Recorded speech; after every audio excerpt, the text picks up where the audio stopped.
Good afternoon, ladies and gentlemen. My name is Hansel Alexander, and I'm the first speaker of the negative team of State High School 1, Pangkal Pinang, Bangka Belitung Province.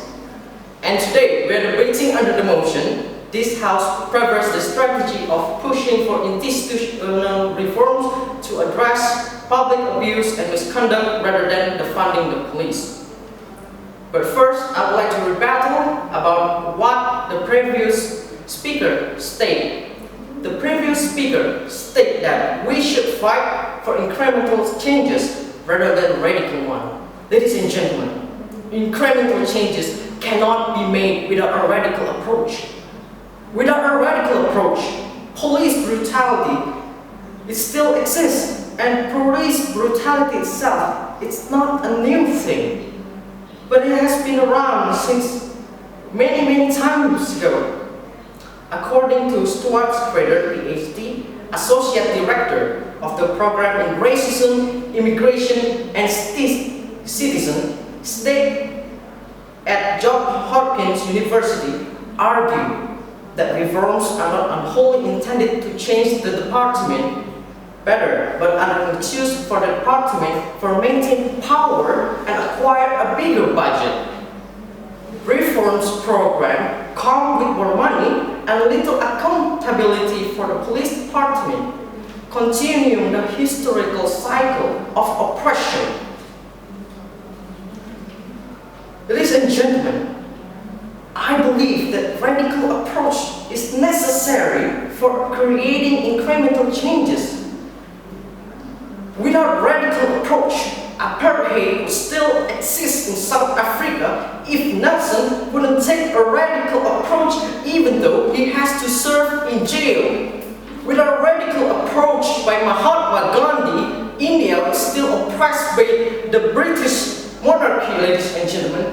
And since the previous speaker brought up about what happened in America, I will take one example why radical approach is also effective. Some might say that without the suffrage movement, women probably cannot vote until today. Ladies and gentlemen, some might say that the George Floyd case was an alarm for discrimination, while in fact, the same alarm has been ringing since 1960, but we just keep hitting the snooze button.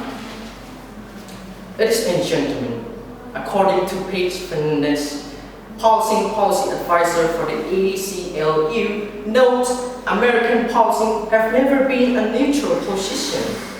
The first U.S. city police department was a slave patrol, and modern police forces have directed oppression and violence at black people to enforce Jim Crow regulation, which is a segregation law between colored people and white people.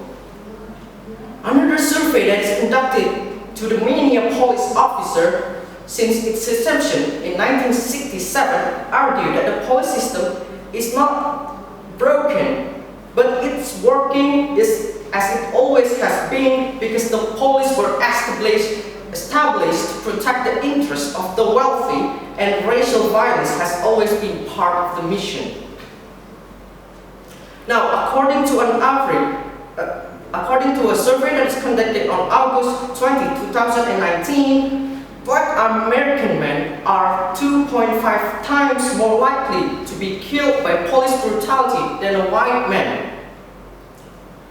Positive speakers mentioned that it's unfair to defund the entire police department because one or two racist people, while in fact, ladies and gentlemen, the whole system of police department itself is corrupt. Which is why I disagree on today's motion to prefer the institution reforms rather than defunding the police department. Furthermore, I will explain my argument why defunding the police is way more effective. My first argument on the funding of police department. For many years, the police department has been surplus. According to the U.S. Census, in 2019, state and local governments spent almost $100 615 billion on police department, that far outpacing other public services. Now, ladies and gentlemen, what makes funding for the police department is way more important than allocate the money for affordable housing, education, and subsidy to the poor. Why? Weaponizing our police is way more important rather than increase the quality of the poor, of our fellow people. And my evidence is based on study that is conducted by the New York Police Department. Defunding the police could result in fewer crimes and less violence from police. In 2014 and 2015, when New York City Police pulled back the policy that focused on patrolling for low-level crime, about 2,100 fewer major crimes were reported, which represent a 3 to 6 point drop just in a matter of weeks, ladies and gentlemen. Move to my next argument. Defunding the police can also allow the expert to step in.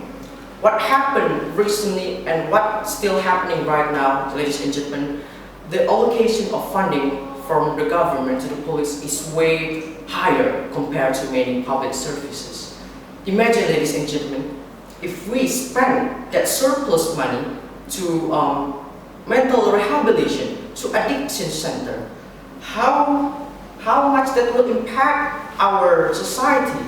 And also, don't forget that most of the crime is resulted from the addiction of drugs, addiction from many substances, chemical substances, and also driven by mental factor.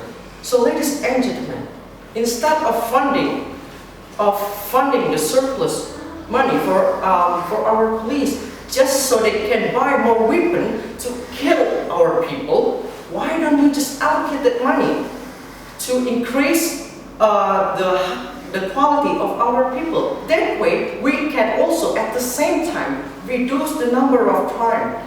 Ladies and gentlemen, therefore, I really disagree with today's motion that House prefer the strategy of pushing for institutional reforms to address public abuse and misconduct rather than the funding police, because the funding the police is the only for us to fix this corrupt system, and we can also allocate that surplus money that we also usually allocate for military and police to increase our people quality. That way we can also reduce the crime rate in our society. Thank you, ladies and gentlemen.